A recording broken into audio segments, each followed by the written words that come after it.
AMG Hobby Talk number 105. Here with the Collector of the Scallops, Collector of the People. Steve, how are you? Not too bad. Didn't have a coffee yet, so I'll feel better when Rod gets back with one for me. So you guys can handle the first 15 minutes. There you go. I'm kind of wishing I had topped this up a little bit more myself. Blair, how are you? Fantastic. In my favorite spot here in the attic. I'm on 2 coffees, so I'm jacked up to go. Wow, look at this guy. He's ready to go. That sounds good. So this week, the focus is going to be on 2526 Upper Deck Black Diamond. As always, there will be a link in the description. So usually I kind of bounce around a couple different sites. This time around, we're going to go with GTS. You can download a PDF and Excel version of the checklist. So real quick, I'll give you fair warning because we'll go into a mini breakdown of it as we usually do. I will give you the fair warning. It is a one box, one pack type of product. We'll go over and explain all that. So all the precursors are, it's a feast or famine. You know, pay attention to it. If you're curious about what's available in it, please double check the checklist. We highly recommend it. As always, there are going to be some nice cards in there, but it's going to be one of those things where you want to make sure that if there's something specific you're looking for, make sure it's in the checklist so that you avoid disappointment. Otherwise, you can have yourself a great experience because there are some great cards that you can pull inside of it. But we want to make sure that you have all the information so that you know exactly what you're getting into. So we'll get into that. Here first, though, we'll take a couple of comments from last week's episode. So thank you all for participation, as always. So first, Sanderson Orr, I may know who that is, says, Carlos, thank you so much for allowing me to get those jerseys signed for you. It was an honor of a lifetime to be chosen to get them done. I am so appreciative of your graciousness. And that's completely sincere. Sincerity. That's bought and paid for there. It's his way, Steve, of attempting, you know, he put a little emoji at the end of it. He's trying to pretend he's being sarcastic, but I sense the sincerity of it. I really did. I did reply to that person. I said, of course, your passion for adjacency made no more appropriate choice. You got to have people, Steve. If you've got people, you send them to do your tasks for you. It's important. Yeah, that conversation can go back and forth for weeks. It could. It's the right thing. Like I said, sincerity for all parties involved. So Arthur Welsh here says, unbelievable. Apparently a fan of EMF. No, that's the entire comment. It's unbelievable. So, yeah. I like EMF too. It was a good song. Anyway, Winston Hart here also joined in and says, Carlos, really liked your house story. How is it the Acadia for a fundraiser? But the local Kia dealership also had booked him to sign at their dealership. It was literally 500 feet from my home, and when my son asked if I wanted to go out and get the auto, I passed. Thanks. So it's not just me, Blair. Thank you for the story, Winston. I appreciate it. That's funny. So, as always, appreciate the comments. So, again, if it's not time sensitive and you just want to kind of share a story or you've got a thought or a comment on it, feel free to put it in the comment section. It's good. And we got some nice engagement on this last one. Also, give us the thumbs up because it helps to get the videos out there. And I did mention a couple weeks ago we crossed 450 subscribers. So if you haven't already, subscribe. We want to start working our way up to 500 now. So that's the next little milestone we're going to be shooting for. So now, yes, go ahead. Kind of sad. No, nothing from our friend Go Sends Go. Oh, right now he gave up on the Go Sense Go. Like right now, we're stuck. The Go Sense Go isn't happening right now. He was in shop. Yeah. This month. We have to remind him, Blair. I already told you. You're gonna have to. Not only are we gonna have to do bribes, you're gonna have to remind people. Hey, where's the comment? Yeah. What are we doing? He has been snooping around the Pokemon section though the last couple times. So he may be crossing over. No, he's still a Sense guy, I think. Yeah. All right. So quickly. Yeah. Hey, listen. You got to do what you got to do, Blair. So let's briefly talk about. There are a couple of things that are coming in the shop, mostly restocks and some new stuff in here. I'll quickly go over the list. A lot of it though is going to be limited quantity. So what I highly recommend, as always, is if you do want to check on pricing and availability, reach out directly to the store. That is always the best way to make sure that you avoid disappointment, because if there's limited quantity, you want to make sure you get in quickly, and that's the best way is to double check directly with the store. So I'll put the little scrolling ticker across the bottom. Again, everything's in the description. You'll always have a chance to reach out that way. 2025 Panini Phoenix Football. So again, limited quantities and check for availability. There is a Prismatic Evolutions Premium Fig Collection. So it's a very specific kind of niche item there. Again, check directly for availability and pricing. 2025 Topps Baseball Update Value Box.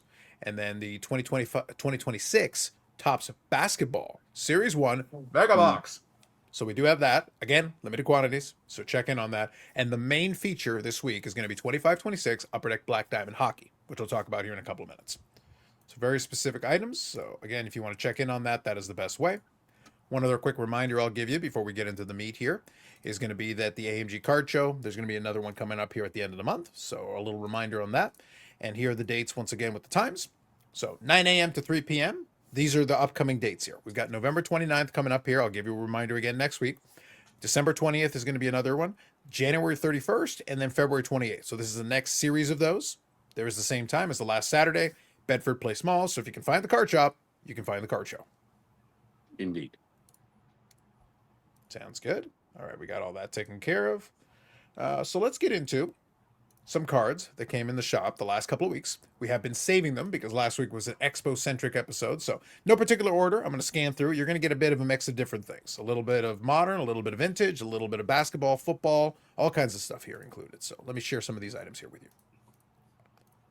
We'll start off with this one. So we got a 96-97 Topps Chrome Kobe Bryant rookie card in a BGS 9, included with some decent subgrades in it. Centering is really the only thing holding it back a little bit, but it's still a good solid 9. Nice mid card. And actually, I learned something about this card too. It has a nickname. I think they call it the Hulk, because for whatever reason, this card tends to turn a little green over time. So even as you look at it's the material. So you can see there on Kobe's arm. It's the material, basically. It kind of oxidizes is basically maybe the best way I can explain it. And it happens to a lot of them around this time period for whatever reason. And you can see it even better right here. So the player that's kind of guarding Kobe, like his arm, it starts to turn a lot. Almost all of them have it. Like a lot of people think they have come up with the secret sauce for avoiding it. It's kind of the material they use. It kind of has this oxidation and it just turns that color.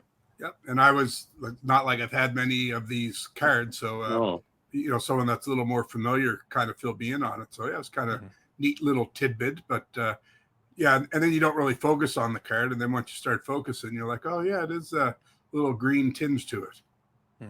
Yeah, well, in some cases, you'd be at some point. What I'll do now that you've mentioned it, maybe what I'll do is I'll see if I can find some really fun examples. But I'll tell you just so that you all know, there are varied theories of why there are certain conditions that people think, sunlight, condensation, basically humidity. They think, and the thing is, that all these things are possible, but it could be a combination of all these things together. I can tell you that I opened a box of 1994 Bowman Best Baseball years ago. And I had opened the box, put the cards away in a box for years. And in the closet that the boxes were sitting in does have a lot of humidity. It was in darkness, so the light wasn't the issue. But then when I took them out, a bunch of the cards all had the greening. Basically, a lot of the players were the Incredible Hulk. It was the exact same thing. But it was from 1994. So it was right in that early, kind of mid-90s period. For whatever reason, the first year Finest didn't really seem to have this issue. Some of the years kind of in that mid-90s period, some of them seem to. Some of them are more pronounced than others, but yeah. And some people do pay a premium for ones that haven't turned green yet.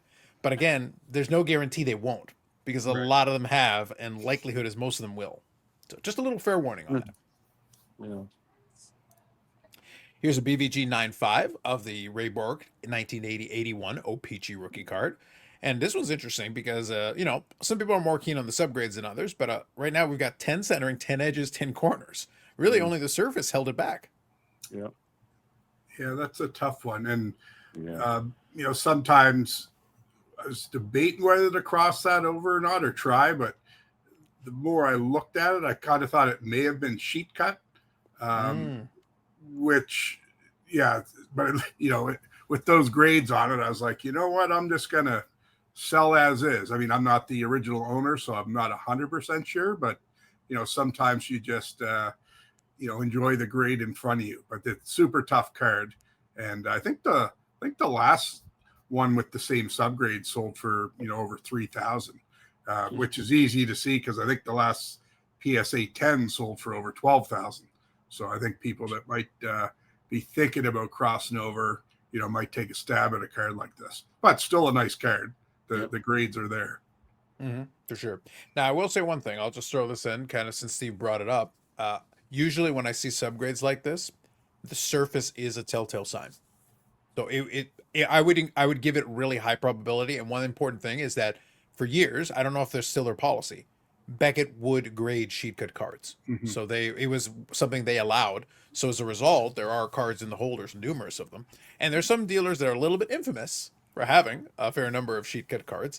And you'll see them. They'll be at the expo with quite a quantity of these kind of cards. And again, the surface is usually, if everything else kind of lines up and then the surface happens to be the one thing, it's just something, Blair, that makes me go, Yeah, and I don't. Do you know, Carlos? If I haven't paid much attention to it, I don't know if Beckett's still grade sheet cut cards or it's something they've done in the past, but Yeah, not they've sure definitely the done it answer in the to that. past for sure. I don't know if they still do or not.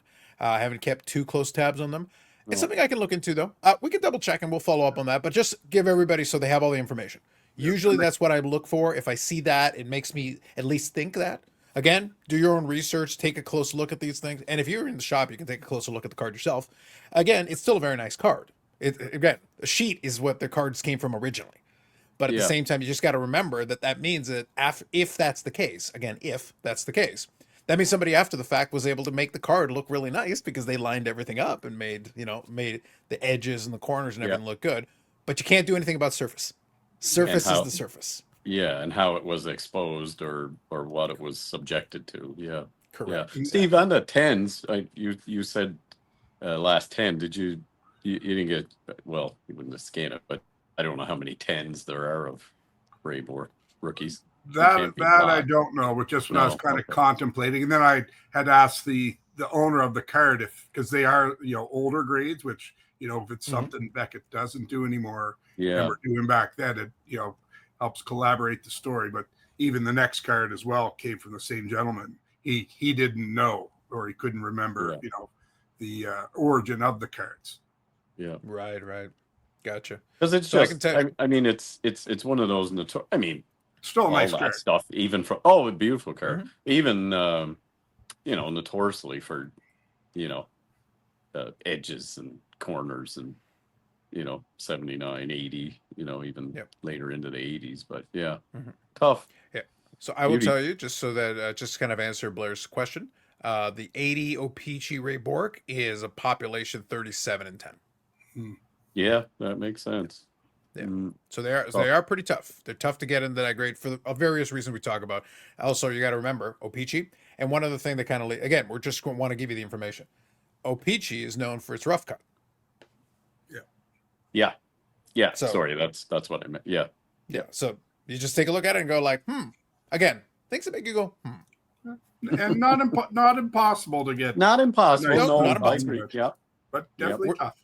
We're just playing the percentages here, but we want to make sure you have the information. That way, at least you know a little education piece for you. Just something to bear in mind.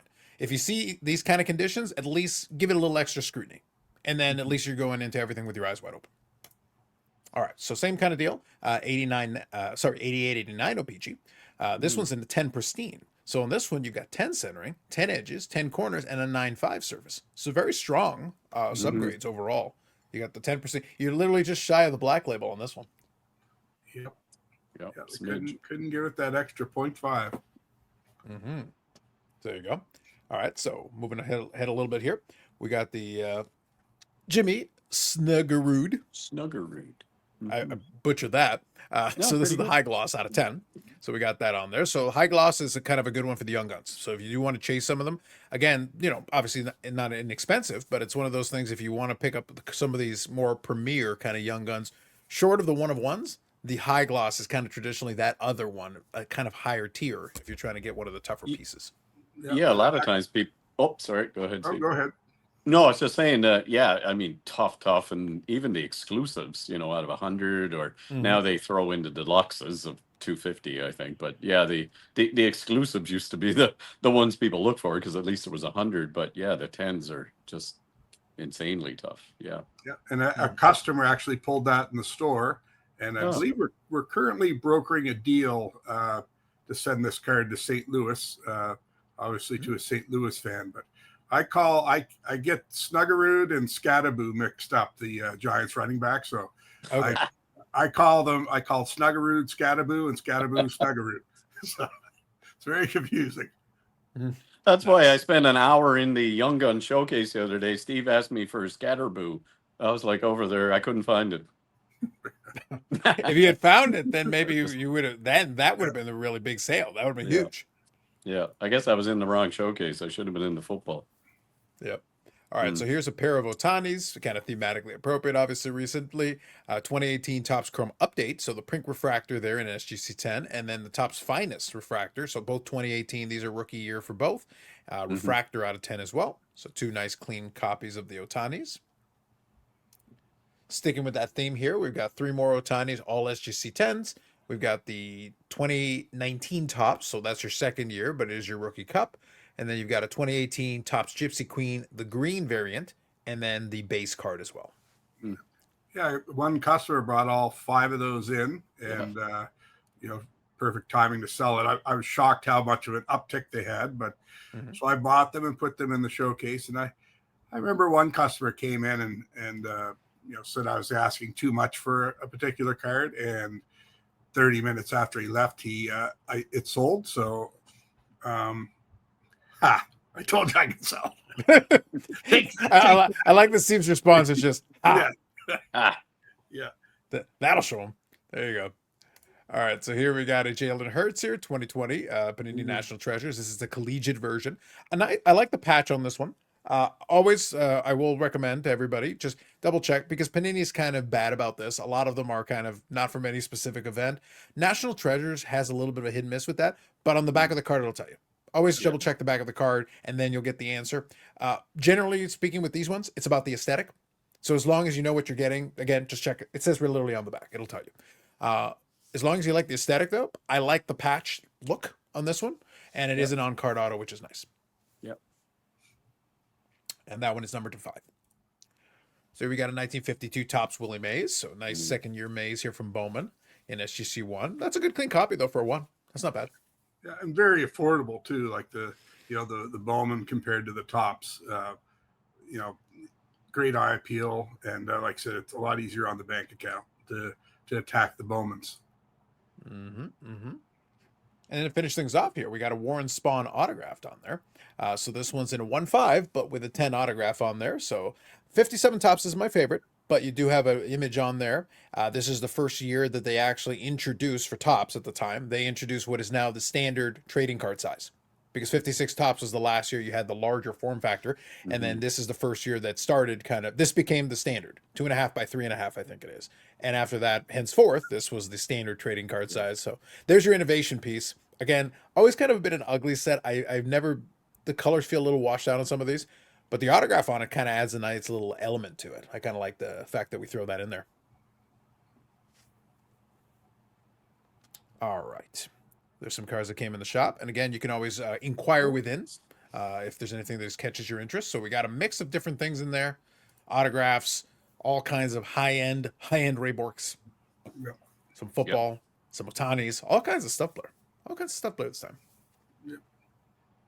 Yeah, we got some good stuff that has come in the last couple of days, too. So there'll be some interesting pickups for next week's podcast as well. Nice. All right, gentlemen, I think it is time to get into 25-26 Upper Deck Black Diamond. So what I'm going to do is I'm going to share with you. We're going to share GoGTS's site here. We'll include a link in the description to that so that you can check that out there. And I'll do a quick rundown. It'll be very straightforward. It's very streamlined. If you're familiar with Black Diamond for the last several years, we're following the formula. Really what we're doing is we're updating the checklist mostly. I don't think there's too much in the way of brand new, but I will go over it with you here. So again, I already told you it was a 1-pack product. 1 pack per box, basically. So what you're looking at, you get 1 autograph for Diamond Relic card, 3 insert memorabilia and or tech cards, 1 exquisite collection card, because they do include exquisite here, and 1 base set or base set parallel card in every box. So there's your configuration. That's what you're looking for inside of that box. So it's 6 cards total. 6 cards. And then what you're looking for here, so for the given year, this one's 25-26, so we're up to present day. We're caught up on this one. That is the first high-end product, basically, because of the 1-pack configuration. And what you're looking at is a 95 card base set. So you've got some veterans, you got some legends, you got that included in there. And then there are 2 numbered parallels of the base set, so green and gold on that.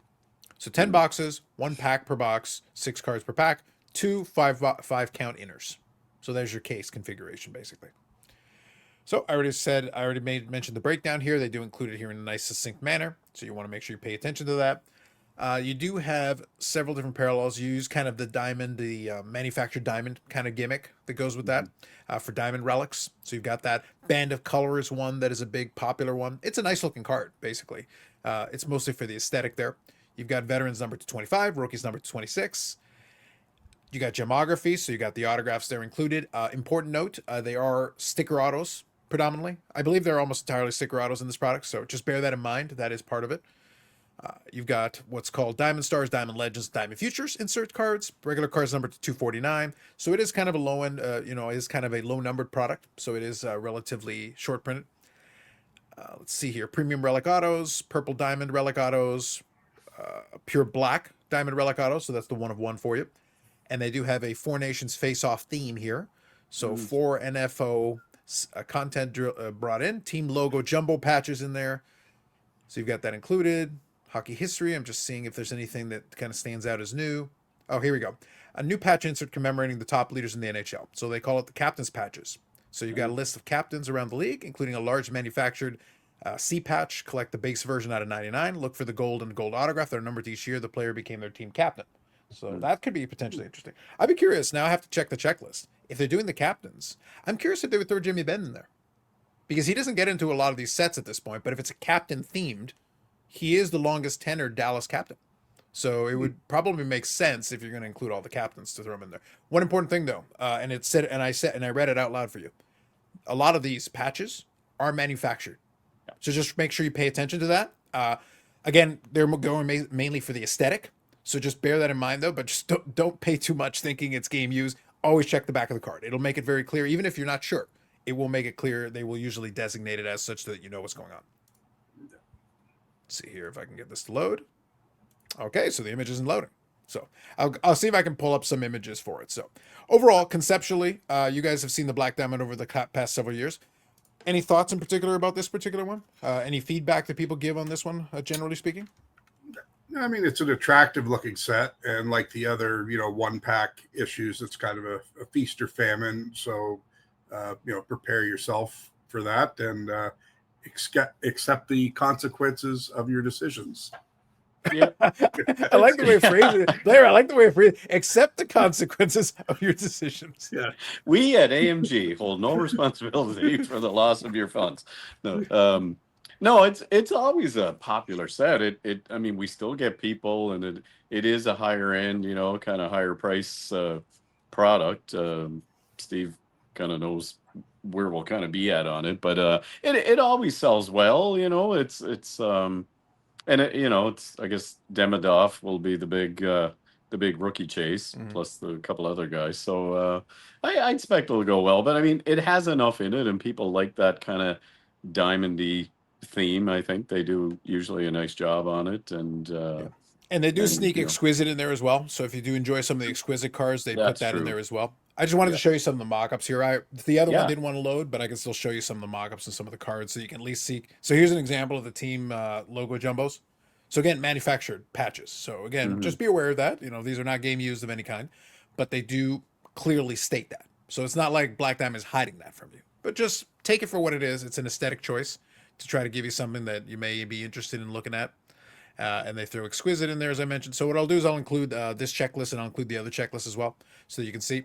So this is exactly the same concept. Also, this one's got an Excel download that you can do, and it's broken down by section. So your choice. You can use either or, but I just wanted you to at least see a couple of the images so that you knew kind of what was going on and what you would be looking for in those ones.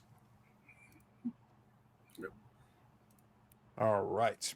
So we got that one in there. I wanted to give you a more elaborate breakdown, but to be honest, it's Black Diamond. We've seen that one enough times that at this point, it's just, if you like the design of it, you're probably going to like this one. Because you will be following, you will have stuff to chase. I think that'll be kind of fun and interesting, and it'll give you something to look forward to. And then hopefully, if you do decide to partake, best of luck to you, and hope you do well on that. So let's see. I want to see if there's anything else that we want to touch on. I think from that perspective, Steve, I think we got most of it done. I'm kind of both watching tepidly and also cursing. The Packers are hanging in there. They're winning games, but it's ugly. It's ugly out in these streets. It's not good. I will say in the NFL, the parity this year has been weird. I'm not convinced there are any good teams. There are a bunch of like okay teams or pretty good teams. I'm not convinced anybody's really good. After this season, because I'm committed to finishing it. Okay. I am retiring from all football betting, Pools. gambling, football pools. Every week, I've got the winning picks, and every week I'm near the bottom. I can't figure it out. Is it me? So No. Football's weird. Well, actually, that reminds me of a quick story. I don't know if you guys have ever. I think they still have them. I haven't checked in a while. Proline, that does. I think it's across the country, or they've got something similar anyway. So Proline would have these different things that you could wager on, but they would also do pools. That was one of the things they would have. And one of the pools that you could have with Proline is that you could pick all the winners. So so they would give you the full slate of the NFL games, and I think you can do it for hockey as well and like baseball. But for football, it's weekly, so it's a little more straightforward. So they would give you the full slate of games, and you just have to pick the winner. No lines or anything. Just pick the winner. And then what would happen is if you got basically all of them right, you would either win outright or you would be in a tie with however many people got it right. But given the amount of games, it's very difficult to get a full slate correct. It was possible once in a while if there was a really wacky game that basically was a major upset, you could still win by losing one game. So there was I used to play it a little bit, and there was one week where I think it was 16 games, and I got 15 of 16 correct. And the one that I lost was where I think it was the Baltimore Ravens were like a 13-point favorite, and they somehow managed to lose that game. And Blair, that one game cost me like $300,000 because I went from winning, because obviously I get the one game correct, I'm guaranteed to win some kind of prize, or at least a share of the prize, versus nope, you get nothing, nice try, to see you next time. It's like you got 15 to 16, good job. You almost no reward for being good. No, you got to be perfect. 15 to 16 is fine, but 16 to 16 is the win. That's how that goes. That's Ricky insane, Bobby once though. said, if you're not first, you're last. Yeah, basically, that's basically what happened. So I just, kind of to Steve's story, I thought that was kind of play. Yeah, it's like, no, you're close, but not so much. It was the game that I never suspected. There were plenty of other games that I thought, there were a couple of games, Steve, where the team that won came from behind, and I was like, oh man, it's like, all right, good. But the one that I lost, the one they should have won comfortably. They just nope. Yeah, there's been so many like trailing by 20 plus in the fourth quarter, and they come back and win, and I'm like so comfortably ahead that I stop watching the game, and then when I go to check my ticket, I'm like, what? It's not a winner. What just happened? Also, too, Carlos, I guess we should touch on, as everyone knows, PSA does the brick and mortar in Mississauga, so not really our place to comment on it, but we still do take submissions in the store. Just everything now is online. You have to manually enter the cards yourself, but you can still drop them off in the store, which I think a lot of the regulars will probably continue to do, because it's nice that their cards are safe and secure when they come back, and you don't have to worry about a disgruntled postal employee leaving your package on your doorstep. It'll be here safe. And Cole's also, I know I'm an old school guy too, so is Blair. Like us and computers and technology don't always get along. So I know some of our older customers in that, I don't know if the term's upset, but they might be disgruntled because they can't just do the in-person handwritten way like we used to. But Cole and Rod are here, and they'll help you through the process. And it is pretty easy. Like once you get the hang of it, it really does streamline the process. So for the locals anyway, when you come in, and if you haven't heard and we inform you about this, we'll just get Rod or Cole can come out and explain it to you. And Brad also did a printout, a step-by-step process how to set up your account, but we'll get through it. But it 100% will streamline the process, and the customer will have a little more control, knowing where their cards are, and the end game will probably be, like in the States, once your cards are graded and paid for, you'll be able to view your, the grades of your cards before you can get them back. I don't know if that's available yet, but down the pipeline, once they work out all the kinks, that will be the next step. And it's very convenient too, especially if you're looking to sell your cards. You'll know what the grade of your card is, and you can start shopping it around before you even get it back, sort of thing. So definitely a streamlining process. I get it. Especially the old timers don't like change, but this change is for the best. Mm-hmm. So yeah, kind of Steve's point is that I know I got a chance to talk with Brad about it as they were building up the new HQ, and the goal is to have parity with the American version of it, so that when you fill it out, not only can you get statuses, to your point, you get a chance to see all those. Basically, they want to get to the point that whatever features the US PSA has available for customers that are doing their stuff, we want to have it available here. Yeah. So you can still drop off stuff at AMG and get some help and Yep. get a little bit of help, a walkthrough and everything. So for folks locally, yeah, just drop it off there and you're still getting access to it the same way. And then for other folks, they can ship it in. But if you're already there, just take advantage of the fact you can do it locally and also get somebody to talk you through it, like give you a little bit of information and be able to kind of help you out. And also a second set of eyes. Maybe you want to take a closer look at something and kind of see. You can ask the question. It's like, does my green Kobe Bryant hurt the grade? Not necessarily, honestly. It doesn't necessarily play into it, but at least you'll learn more about the greening. You got to learn a little bit about tonight.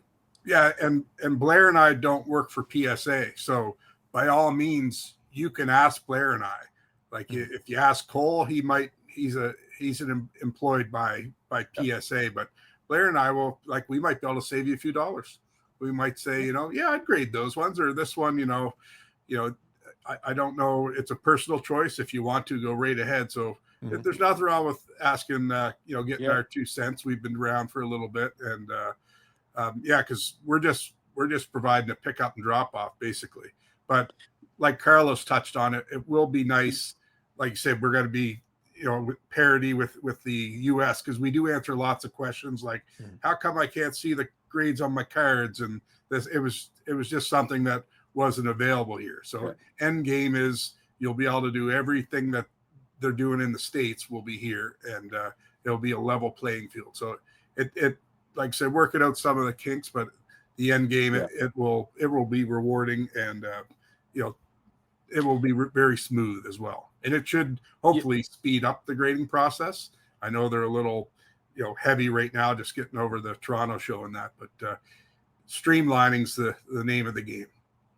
Yeah, like I think Steve said it a couple of times to a few people in store, like, when you do this new process and you do it at home and everything's loaded and you print off your forms and come in, there's like 3 or 4 steps that are already done. So like it just helps streamline and keep everything, more focused, and you just come in and drop them off and it's already done. Check them, boom, it's gone. So just makes things a little faster. Hopefully it'll help with some turnaround times. And I think just having your own account, like it's there, it's you can go on anytime you want and check where your cards are through the process, and if you sometimes people come in and say, I can't remember what cards I sent, that first order, it's 6 months ago, and you can go on and see them. And I think it'll just be better for everybody else. A little hiccup, yes, like Steve said, a few people that aren't as comfortable. But Cole yesterday, actually, we had a guy come in, wanted to drop a couple of the new Pokemon, and he had known about it. So Cole came out, set it up on his phone, and off he went, submitted the cards. And so the guys, we're here to help with what we can help, and the guys are here to help and talk you through it. So I think it'll be just making everything better. Look at that. And for Blair and mine, sanity too. Like, we do receive a lot of calls, and we've noticed since the building in Mississauga opened, we're receiving fewer calls now, which is nice, because a lot of times we didn't have the answers, like, where are my cards, and like, that's not a question I can answer. So now they have outlets to where they can reach out and get some of those answers. So Blair and I were treated as a help center, even though rarely could we help. So it was we tried. Yeah. Look at that. See, I was trying to get us off on Blair's last positive note. We were doing so well. We were right there. Wait, let me see if I have another one. Now that you've ruined the moment, I just want to say I did get a chance to look at the checklist. Remember, I recommended checking out the checklist. I did recommend that. I always recommend it for every product, regardless. Yes. I can see from the captain's pageant, they only have 15 of the captains, Steve. I don't know if they know there's more than 15 teams in the NHL, and they're skipping a lot of So Jamie Benn's obviously not on here, but I can have Jared Spurgeon. That's kind of odd. And I was like, guys, longest serving cap. I get Michael Backlund. I can have Radko Gudas. It's like but nothing. No, Wow. no love, Steve. No love. Hmm. None. Nada. I thought they might about- have included some veterans or something, like a Mike Modano. Well, these are all. I think for these ones, it has to be all current ones. Like Oh. some of them, I get. Like you got Huh. Ovechkin, you got McDavid. Those ones make sense to me. All right, that's Yep. fine. But like it's like we got Rasmus Dahlin, like Buffalo Sabres. I'm sorry, much love, but come on, come on. They won What are last we doing? night. What are we doing? So, regardless, if you want to know who's on the checklist, you can use the links that we'll include in the description for you. So that way you'll know. Hey, Steve, imagine my horror if I had been trying to open these things, trying to pull this Jamie Benn card that is not on the checklist. That would have been sad. It would have. Yeah, it's like an interesting concept that they did not fulfill. It's Like they disgraceful. started it and they're like, 15, now we're good. For the record, so this is my feedback to our friends at Upper Deck.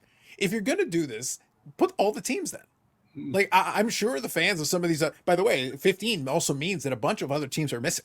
So I'm sure the fans of those teams, hey, you know what? How about my captain? You know, include them in the checklist. If you're going to do this anyway, just include all the captains and then everybody, at least all the teams have one. Yep. Why not? That seems fair to me.